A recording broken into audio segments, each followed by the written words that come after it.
one of the issues that undoubtedly will define the next few years, not just the next few months, are questions of public health. And to discuss them, we've got two fantastic panelists. First, coming to us from Geneva, Switzerland, is Gabby Stern, Director of Communications at the World Health Organization. Gabby, very grateful that you could join us. I know it's been a busy stretch, to say it mildly. And Jose Arrieta, who up until a few weeks ago was Chief Information Officer at the Department of Health and Human Services here in the United States, working on really the cutting edge of the COVID-19 response here. And Gabby, first to you, we've seen during this pandemic companies step up in a significant way, not just those companies that are in the pharmaceutical industry, but across industries looking at different ways to contribute to the public health crisis. What has changed, and will it impact the work on public health going forward? Well, Brett, first, thanks for having me. It's wonderful to be here, and thanks to your great team for making it all happen. I think what you've seen globally is different kinds of leaders stepping up, whether they're public sector leaders or private sector leaders, and of course, individuals. I think it's been pretty clear that if you're the CEO or the director general or the mayor of a city, the COVID-19 pandemic has shown that health has to be at the top of the agenda, and protecting the health of your employees, your workforce, your community has to be prioritized. But the private sector is a very big sector, so you almost have to subdivide it, right?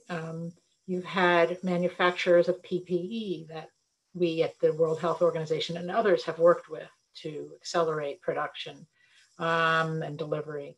You've had the pharma and biotech industries whose scientists have done amazing things to develop new vaccines, therapeutics, diagnostics, and other things. And then you've had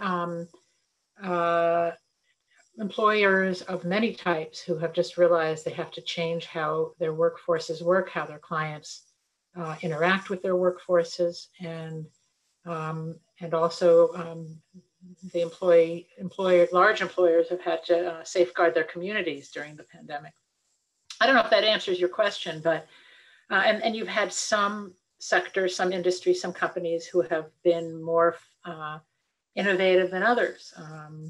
Some immediately made changes and others were slow, and that's echoed across countries and across different kinds of different states, provinces, municipalities around the world.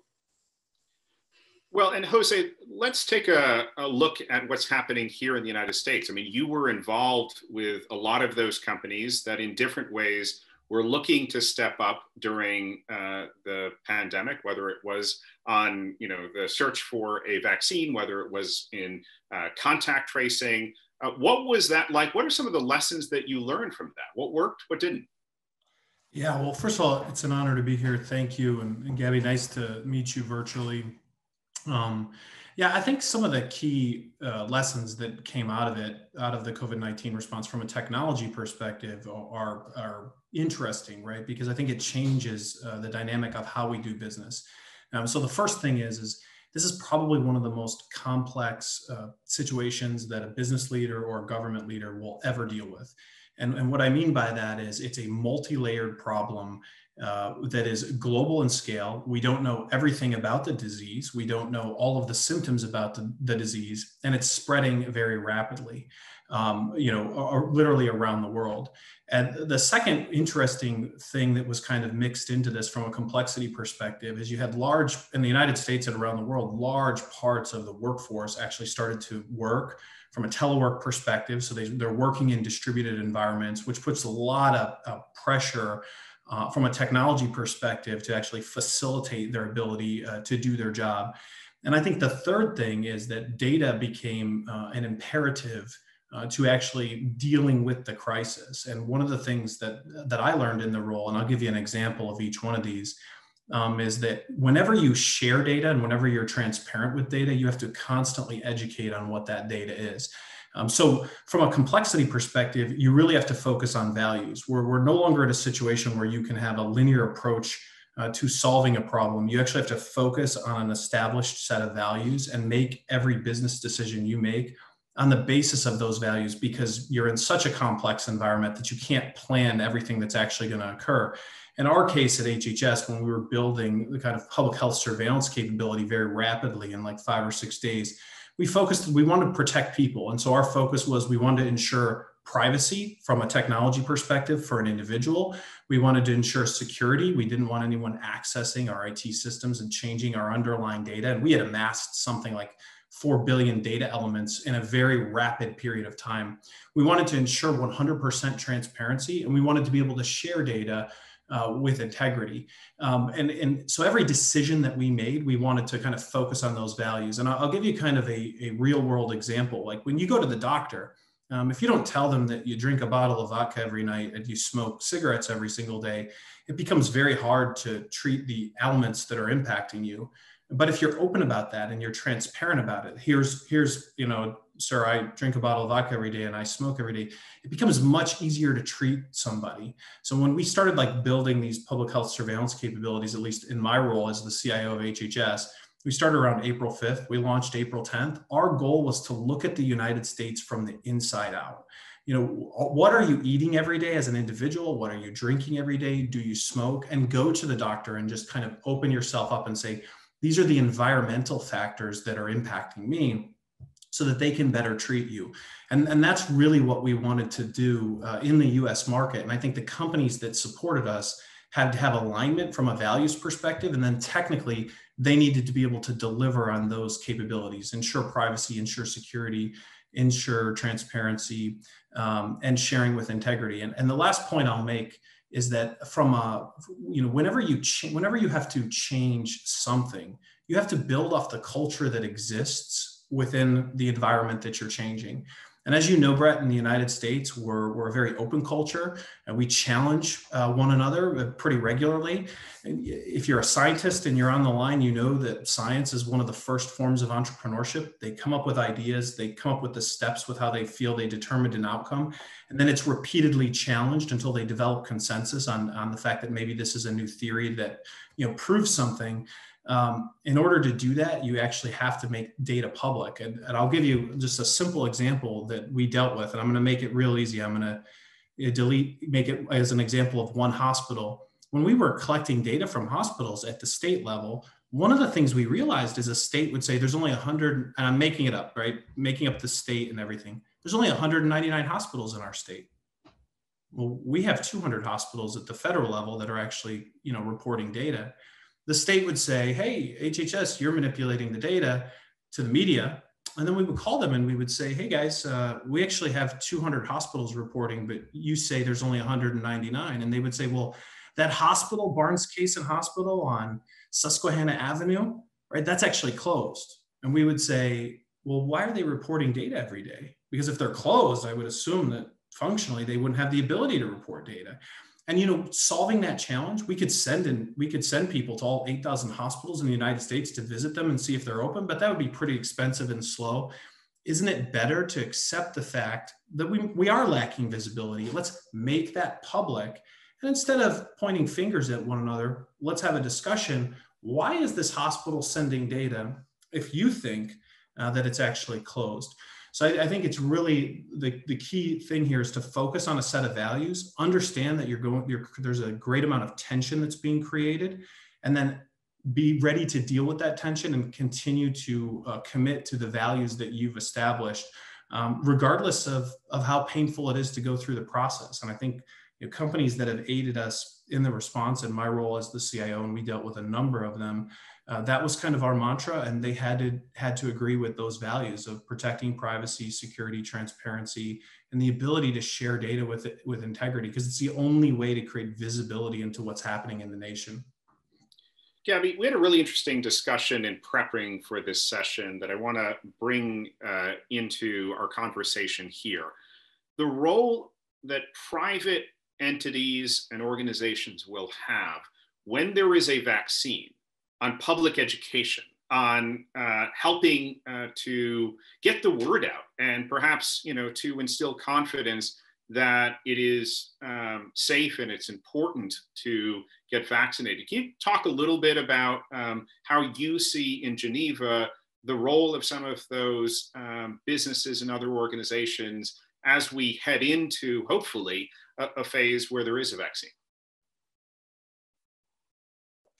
Yeah, I'm just going to kind of go a level up and say that all of us as individuals, employees, leaders in organizations, companies, politicians, we all have an obligation to amplify accurate information and not amplify dangerous misinformation. That's always true, but it's especially true during the pandemic. So all of us, if we tweet some kind of anti-vax video as individuals, or if we're a CEO and we're allowing misinformation to spread across a much used Slack channel, all of that, we're each responsible for making sure good information gets out and bad information does not get out. Now, so this applies not just to when and if we have a vaccine, but it applies to now, right? There's all sorts of really dangerous information spreading around social media, and all sorts of channels. Some of it is just people who don't know any better, or who for whatever reason just don't trust science. And some of it is political actors who have a reason to spread misinformation around. So I guess what I would say to companies, employees, corporate leaders is you have an employee base, you have a client base, you're in a community. It's really important now more than ever, but it's always important to make sure people know what the facts are, that they understand the science and the evidence behind the public health messages. Why is it important to physically distance? Why is it important to wash your hands, keep your hands clean? Why is it important to wear a mask? How do you protect yourself if you're an essential worker and you can't stay in your living room or your kitchen and work? You have to actually go out there. How do you keep yourself safe? And then when you come back home at night, how do you keep your family safe and the elderly person who lives with you? How do you adapt? So I guess what I'm saying is it's everybody's responsibility, private sector, public sector, all of us on this panel, all of us listening. And even if there weren't a dire pandemic, I really think there's been a lot of momentum toward really stamping out dangerous misinformation about health. I mean, a little more than a year ago, we at WHS started engaging very, very intensely with a range of social media and digital companies from around the world. And this was before COVID-19. And it was because we were really worried about people who were, we call them anti-vaxxers, but people who really don't believe in the power of vaccination, or who understand the value of vaccination, but for various reasons wanted to persuade people not to vaccinate their children. And so already before the pandemic happened, we were very concerned about misinformation. And it's just now it's more important than ever to, for everyone to fight it. And on that note, Jose, the health and safety of employees, customers has always been a part of what executives need to prioritize, but it certainly moved up the list of priorities in the last year. I mean, we have seen companies that have both, internally, but also externally had to communicate about what they're doing to keep their employees, as well as, certainly to keep their customers and those that frequent their locations safe.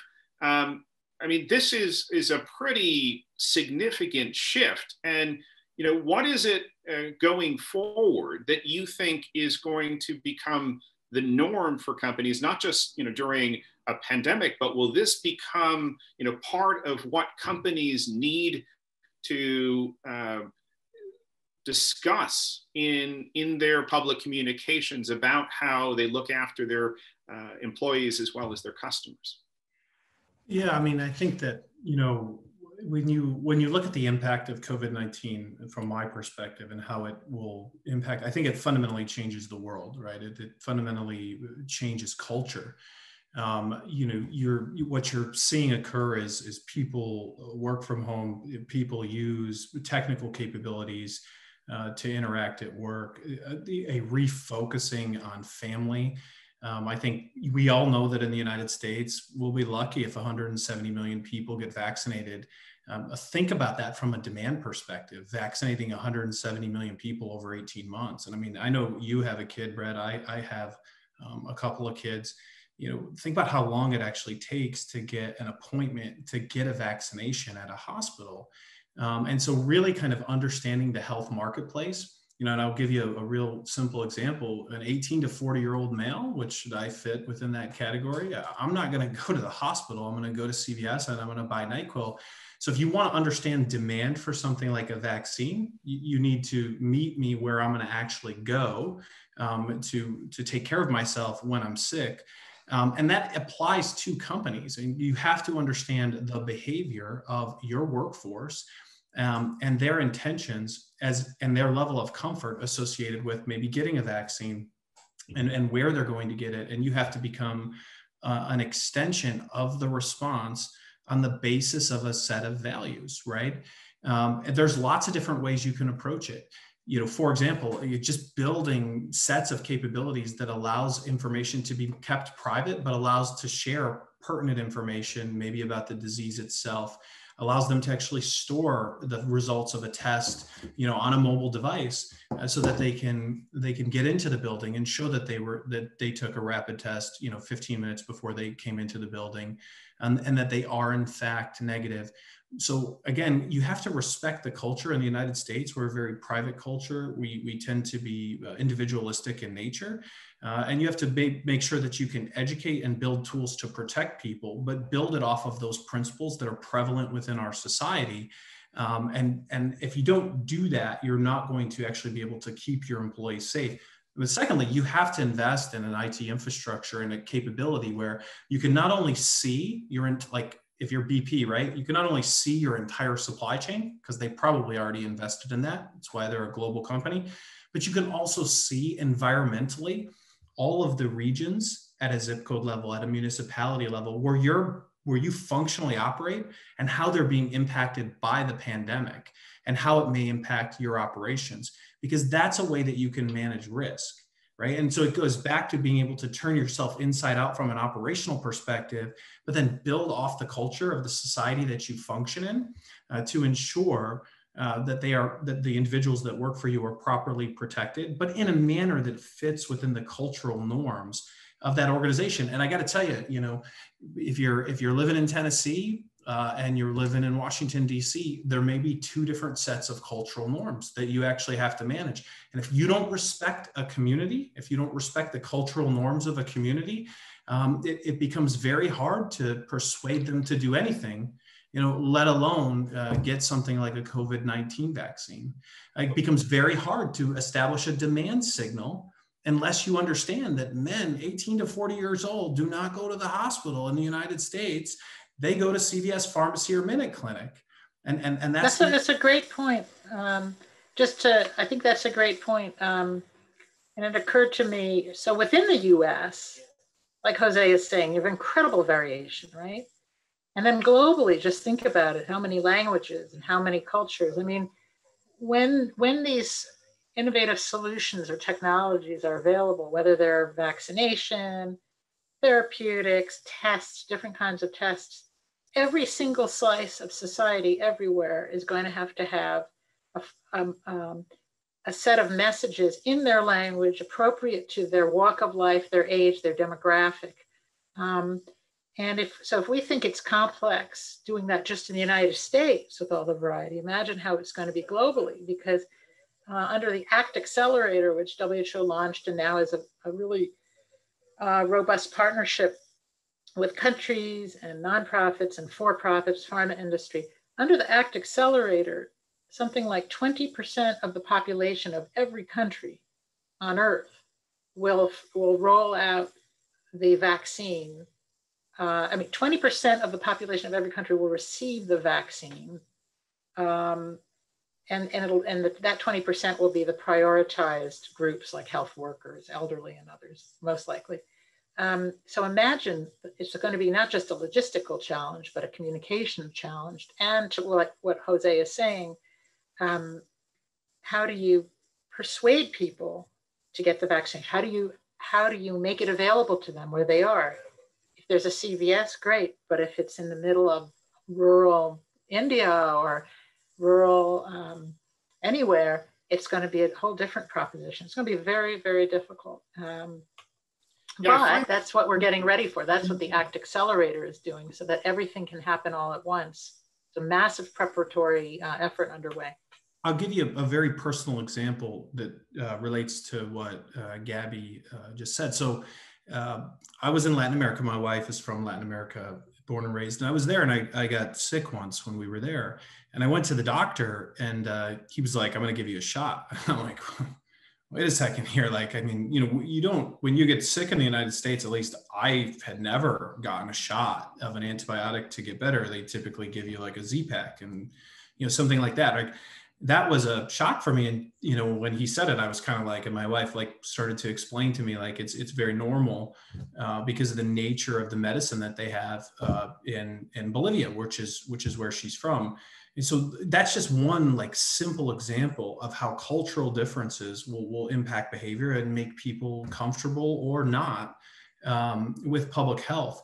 I think the other thing, if you're a company that truly cares about your workforce, establish a demand signal, be proactive in understanding who and make available a vaccine to individuals that want to take it. And you may not want to collect all that information, but making it available within your organization so that you can establish a demand signal. Because one of the things that I worry about and that keeps me awake at night is we have this giant platform called Facebook. And can you imagine how easy it is to get some identity information from Facebook? And then can you imagine using that to enroll and have a bunch of people schedule for a vaccine at a hospital so that you ship a bunch of vaccines to that hospital because there's a demand signal. All the while, there's really not a need there. And on the other side of the city, there's people that are waiting in line to get a vaccine and there's none left. And can you imagine the impact and the distrust that would create in a society if you haven't planned to establish an identity for an individual so that you can control for that? And nothing is going to be perfect. But I think we have to be open and transparent about that. The fact that, hey, that's a risk, and we are doing certain things to manage that risk, and it's not all going to go perfect. And I'm living proof. I mean, I can give you examples. It's not all going to go perfect. So just some food for thought, and I think it aligns with what Gabby said on a global scale. Can I just jump in, Brett? Sorry, I just wanted to say, we're talking a lot about a vaccine, and hopefully there will be one. But it's really, really important that everyone, that we don't wait for the vaccine, because we could be waiting a while. We don't know. So employees, employers, leaders of all kinds need to communicate aggressively now about the things we need to do. There needs to be physical distancing, mask wearing, hand hygiene, cough into elbow, stay at home when you're symptomatic, test, trace, isolate, treat. All of these fundamental public health things have to happen now. And we're seeing the virus surge, as I think Jose said, or Brett said, in Europe, in America, other places. And we have to, there has to be sort of a recommitment now to make the behavior modifications, and communities and countries have to really implement the public health infrastructure that one had hoped they would have done earlier in the year. Do it now and get ahead of this virus before the winter months when we're all stuck inside and there's more risk. This all has to happen because, like I said, we don't know when the vaccine will come. And also when it comes, it won't go to every single person on the face of the earth all at once, because that's many, many billions of people. It has to go first to the highest priority people, it has to be fairly allocated and wisely allocated. And so I just really worry that we know that the scientists will deliver, but we just can't wait for that. We have to protect ourselves and our loved ones now, and our employees and communities. Over. And Gabby, I think you've answered Irving's question. If there are other questions, certainly put them into the Q&A option you see at the bottom of your screen. Jose, I'm going to pick on you because you're no longer in government. So I get to put you on the spot here and say, can you give me some examples of companies that have communicated well during this COVID-19 crisis? What are some of the ones that come to mind, or that perhaps were talked about in meetings at HHS saying, this has really been an effective public education or information effort? And if you care to, perhaps some that were less successful. It's interesting. When you look at public health and the public health response, right? It's fascinating because I think what the virus itself, and I'm going to get to your question, I promise.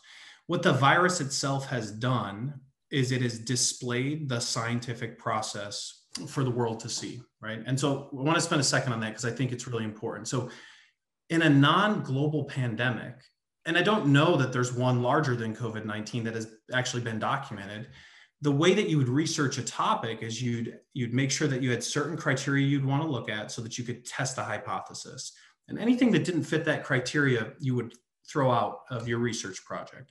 But in something like a response to COVID-19, what we've learned is we didn't know that loss of sense of smell was a symptom at the beginning of the pandemic. Didn't know that. It's a situation where, from a data perspective, you're learning new things all the time. So it actually flies in the face of the scientific process. This is actually nature, taking science to task and saying, no, we won't work within your little box because you don't know everything about us, right? And I think that has created a challenge for governments and companies to respond to because it's a constantly changing environment. And so the behavioral things that you can communicate to your workforce so that they can protect themselves to the maximum extent practicable become extremely important. And then actually broadening the aperture from a scientific perspective and saying, like, we don't really fully understand this. So let's not narrow in and focus on a specific hypothesis. Let's collect a bunch of data so we can get a common operating picture as to what's actually happened environmentally. So the companies that I've seen that have actually, I think it's unfair to say somebody's managed it good or bad, but the companies that I've seen that have actually done a good job of communicating with their employees, meaning putting a message out to them, have been the ones that are a little bit more open-minded to the fact that we don't know all the answers, but these are the values that we stand for. Wear a mask, keep 6 foot apart from one another, please telework, if you feel sick, and they've communicated on those sets of values. And I have to say, I think that from my exposure, I think Oracle has done an amazing job with their workforce, and because they're so large and their footprint, they have taken that and they've taken what they've learned and they started to apply it to technical investments that will actually facilitate a digital identity where you can share the results of a test, but you can protect your personal information. And it provides that level of control. I think companies like Amazon and Microsoft and many of the large cloud providers have done an amazing job from a cybersecurity perspective of ensuring that anything that functions in their network is protected and continues to function.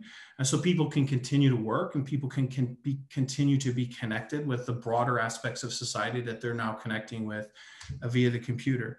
I have been there's a number of companies, and I hate to just kind of call it a few, but I've been extremely impressed with companies like Palantir, like Okta, like Box, like DataRobot, who've taken their business model and all of their intellectual talent and said, we're going to focus on this problem because we know it's actually good for humanity.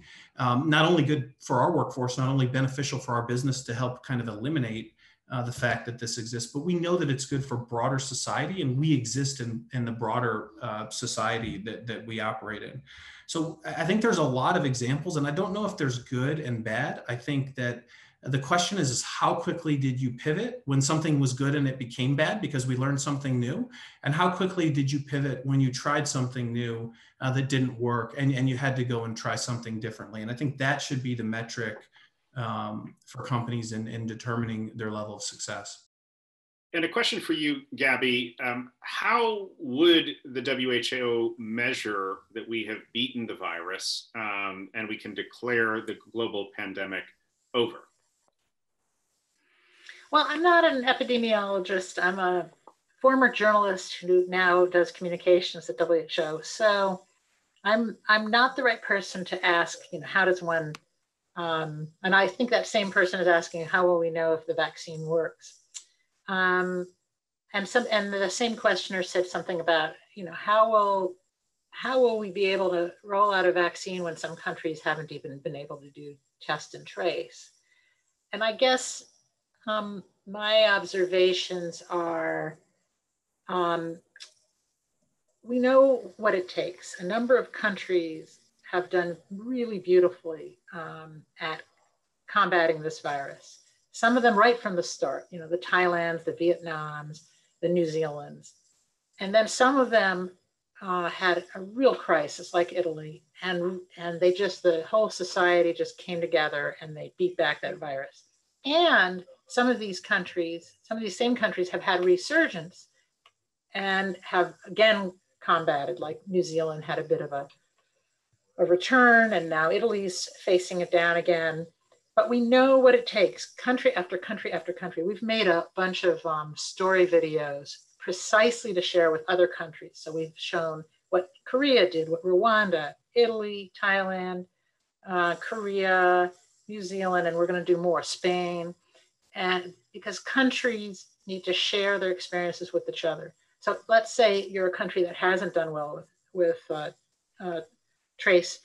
Well, you can learn from another country. Dr. Tedros has hosted weekly mission briefings for months and months and months and months, where every single week on a Thursday, a few countries share their experiences with others. Countries big and small are going on Zoom or whatever we've got, Zoom Teams, every Thursday, and they tell each other what they've done, what they've learned. So it's not too late. So a country that might have stumbled at one point can absolutely recover. And so you can't say that a country that stumbled at one point won't be able to do X, Y, Z at another point. Anything is possible. And now in terms of, when is a pandemic over? Under the international health regulations, which are agreed by the member states, there's a mechanism for declaring a public health emergency of international concern, PHEIC. That was declared for COVID on January 30th. It's an emergency committee of international experts, independent experts, and they come together and they look at the data and they decide, do they recommend to the WHO Director General, is this a PHEIC? Fake, terrible, terrible acronym. That was declared January 30th. At some point, God willing, in the not too distant future, that committee will reconvene. It convenes every few months, and it will decide that the numbers are low enough that it can recommend that the public health emergency of international concern can be declared over. Pandemic is different from whether you describe it as a pandemic or an outbreak. Those are linguistic decisions. The real operative moment will be, when the emergency committee deems that this is no longer a pandemic. Unfortunately, I don't think it's going to happen in the near future, but it can happen if everybody gets together in solidarity and really decides to fight this thing. And many, many, many people are. I don't know if that answers your question. Well, I think that's some really useful background information. And for those of us sort of looking to understand sort of what are some of the next steps. Jose, a question to you from Heather, talking about how prior to COVID-19, a lot of companies were moving towards hoteling their workforce and having more shared office spaces. Do you think that after the pandemic, we're going to see less or more of that? You know, I think that depending on the region, the part of society where, like, if I go to where I'm from in Northeastern Pennsylvania, and I was up there 2 weeks ago, and I thought I would go buy my mom and all my relatives breakfast, and I went to the Little Mart. It's just a tiny little store, and the sign on the door said, you have to wear a mask to enter. We're sorry, it's the governor's rules. And so I think that each individual company needs to develop a strategic understanding of the operating environment where their footprint functions. And in some places where I'm from, in the small county that I'm from, there's no cases. There's literally no cases of COVID-19. But in other places, like where I live right now, there are a number of cases, and I think that each company is going to have to make a strategic decision on how they enable their workforce. I personally think that this shifts global culture. You'll see many more people that will want to telework, that will want to work from home. There'll be a need and an investment in information technology so that you can create secure identity and for endpoints, which would be like an individual, like the way we're communicating via Zoom right now. An investment in different type of cybersecurity tools that actually allow you to protect some of the digital footprint that you create when you do your job using identity as an access point. I personally think that will be the predominance of the investments in the technology space in the future. But there will be some places from an operational perspective where the community at large is not going to behave in that way. They're not going to be comfortable behaving in that way. And I think we have to respect that. We have to understand that culturally that's a norm. And so then what can we do to educate folks, per what Gabby said earlier, so that they can continue to work? Because there's a number of jobs that folks do in this nation that require you maybe not to go to an office, but require you to go to a job site, require you to pick up a hammer and a chisel, require you to use one of those saws to cut a piece of concrete so you can put down new concrete when you're maybe working on a road. And so it's not a one size fits all model. And we have to respect that so that folks can earn a living and folks can take care of their families. And if you don't do that as a company, you're putting yourself in a terrible position long term to retain employees. And from a financial perspective, to actually generate profit, generate revenue, which is what you're set up to do. Gabby, a question for you from Catherine. How can we establish or identify the legitimate actors in matters of information, and when this information is false? Yeah, I was just looking at Catherine's question. That is an excellent question. At the WHO level, at the UN-wide level, and also working with companies like Facebook, Twitter, YouTube, Google, Tencent, all these players. Also working with ministries of health and the likes of CDC. The whole complex of the whole global health and technology, digital, social complex, all of us are trying to figure out, how do we help people know what's accurate and what isn't, right? So,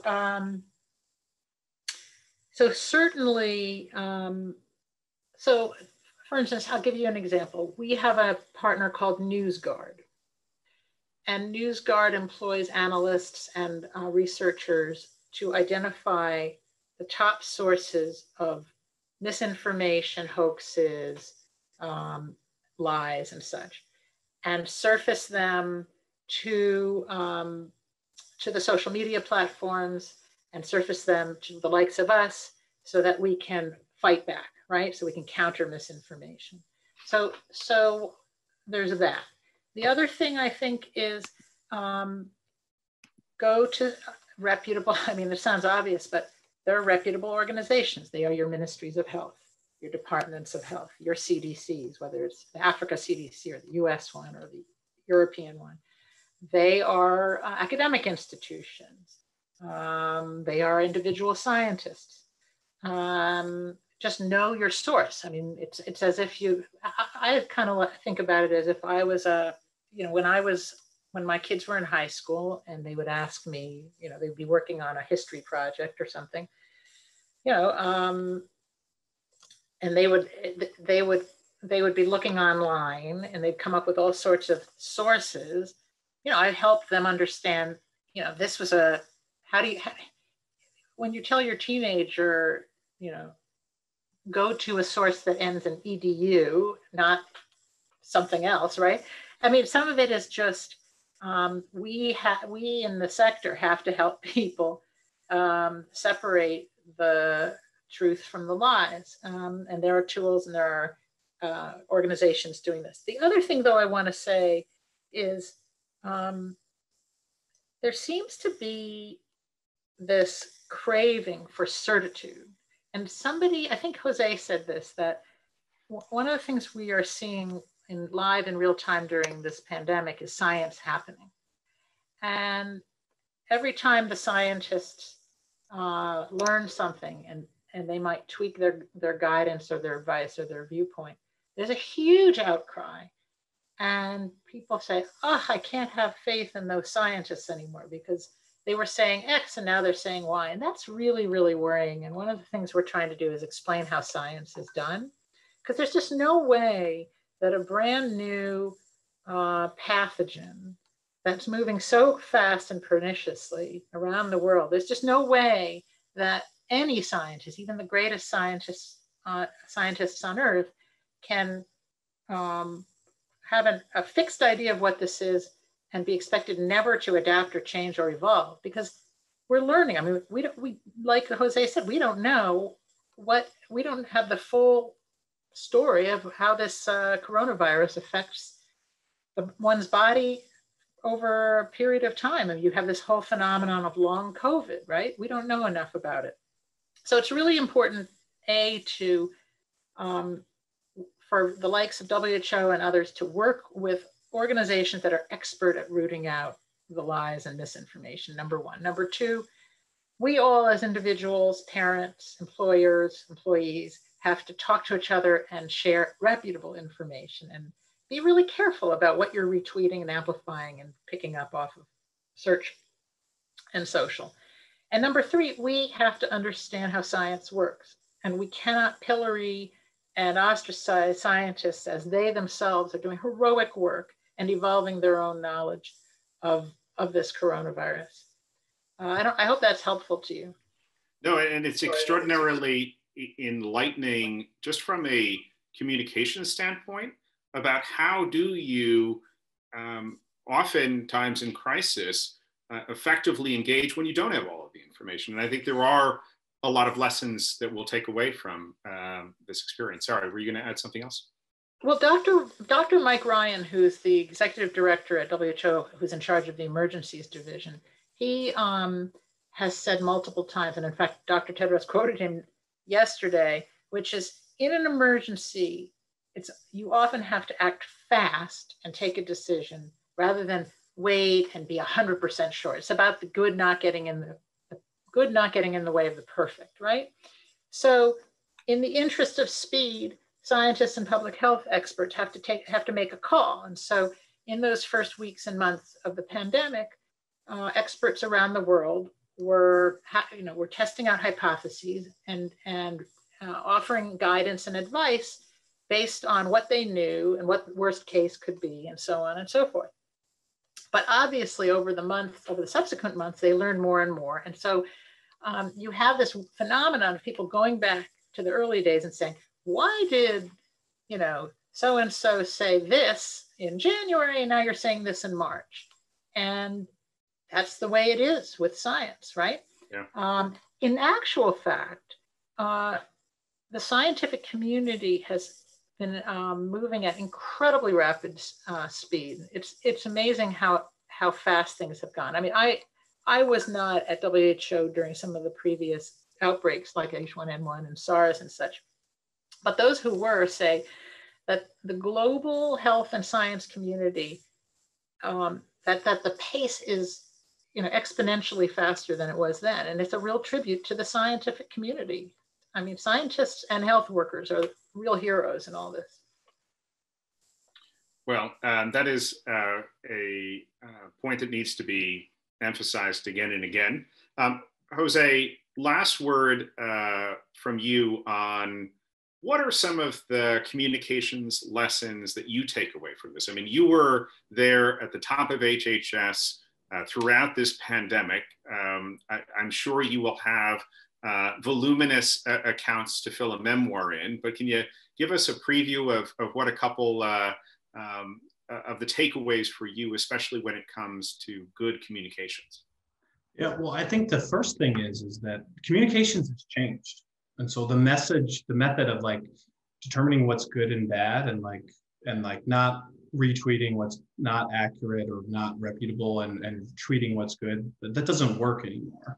And I think from a policy perspective, from an investment perspective, the ability to actually create digital identity, whether it's for a Twitter account or whether it's for a website, and create a record of kind of an immutable record of kind of what is said and what is shared becomes very valuable in determining what's real and what's not real. And it can still be anonymized, but it's still tied to a digital identity that's owned by someone or a machine endpoint.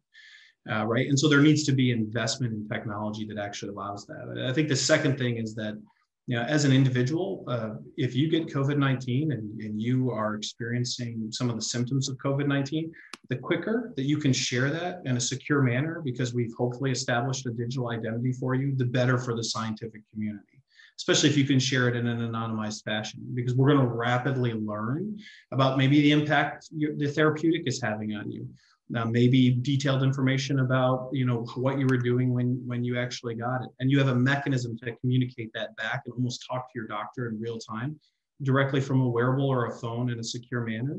All the personal data is stored and anonymized to you yourself, but you can actually share some of that information. I think from an actual communicating with external parties perspective, I think that when you start to share more data and information than you've ever shared before. And so in the US response, I mean, the most insight that we were sharing in March on COVID-19 was based on 3,000 hospitals that submitted every single data element that was requested and was extrapolated out over the 8,000 hospitals in the United States. It was a projection. None of the raw data was shared. The steps for the projection were not shared. And it was a representation of less than half of the hospitals in the United States. When we pivoted and we started sharing data from 5,800 hospitals in the United States that maybe didn't share all the data elements, and we made all the hospital data, all the raw hospital data public. We made all the steps in our projections public. We updated the raw data daily. We updated the projections every 3 days. I could never understand why we would consistently get media outlets writing that we were only updating the data every 3 days, when it clearly said the estimates updated every 3 days and the raw data is on this other site. And I think that the key thing that I learned is, again, you stay committed to those values, you keep communicating it. I can remember a media interview where I said the word estimate because I counted it just to see if it would be written 25 times. And it was the only thing, that was the only word left out of the quote that I gave. And I'm non-political, right? I'm a career federal employee that's just trying to do the best I can. So commit to a set of values and consistently and transparently communicate on the basis of those values. Make it very clear what your values are. And there needs to be investment in securing the internet. The internet was an open smorgasbord that you could play with. That's no longer beneficial to society. There needs to be some controls put in place so there's a level of accountability for people that publicize certain things that may not be true and people that don't. And we need a record that documents that. So we know the endpoint that's actually generating the false narratives, which is really what caught really a fundamental challenge in a democratic society when you're responding to something like COVID-19. There's a number of other examples, but the key thing is like, don't politicize data. Data actually saves lives. It makes clinical trials go faster. It allows you to better distribute therapeutics. It allows you to better distribute vaccines. And it allows you to protect the public. Stay away from politicizing data. Focus on openly discussing things that you don't understand about the data sets. And by the way, you can make data mean anything if you're really, really good data scientist, right? And so let's make sure that whatever is published is attributable to some form of digital identity. It may not have to connect directly to a person, so that we can understand if it's a false narrative and make sure that it's not communicated any longer, especially if it's going to negatively impact the health of a citizen of this nation or any part of the world. So those would be a few items that I would provide as feedback. That's great. Gabby, last to you. If I'm a company out there and I'm saying, what can I do to help the World Health Organization in this next phase, what's your answer? Helping the World Health Organization is helping the world, because we are governed by 194 countries, member states. So I would say the way you can help is help countries, communities, individuals combat COVID-19. Modify your behaviors, your lives, your routines, so that we're not transmitting to each other, so that the conditions are solid for children to be able to go to school and for businesses to reopen. We have to get the virus down to levels that will allow us to have a safe, gradual reopening of societies and economies. So to the I think we all just need to come together and really don't succumb to the politicization, as Jose said, of this pandemic. Think about the prevailing narratives in media and social media and in conversations about my rights are being violated if I have to wear a mask and such. Do not buy into that. Think about what is smart, what are smart self-protective public health measures? How do I protect myself, my loved ones, my employees, my communities? How do we get the virus under control so that lives and livelihoods can be restored? And also, how do we fund and finance the R&D and the supply chain and logistics for the eventual vaccine, therapeutics, and diagnostics that will need to get to billions of people? That has to be funded. The ACT Accelerator needs to be funded, and that requires private sector and public sector financing. So those are my last words. Well, Gabby Stern, Director of Communications at the World Health Organization, Jose Arrieta, who just left the US Department of Health and Human Services as Chief Information Officer. Thank you so much for a fascinating discussion. It had the feel very much of almost a look into what is happening at the highest levels of this, the effort to respond to this pandemic. And thank you for sharing that. Thank you for taking the time during what obviously is a very busy period in both of your schedules. On behalf of the Global Situation Room, let me turn it over to my colleague, Hannah, to wrap us up. Thank you, Brett.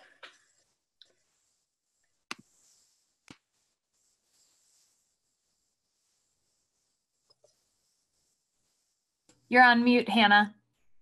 No. I sure am. Can you hear me now? Yes, we can. Yep. The ultimate Zoom party foul. Well, thank you guys so much for being with us. Thank you for staying with us on day one of Situation Room X, 1 week from the US election day. Join us tomorrow at the same time, 8 a.m. Pacific, 11 a.m. Eastern. We've got 2 more panels tomorrow, one on climate and sustainability and one on international trade. As you can see, we've got all of the handles up on the screen. So follow us on Twitter, follow Situation Room X on Twitter. Global Sit Room is our Twitter handle. Thank you so much to Brett and Johanna for moderating, and to, of course, to Henry, Brian, Gabby, and Jose, and the Global Situation Room team. And we look forward to seeing you tomorrow.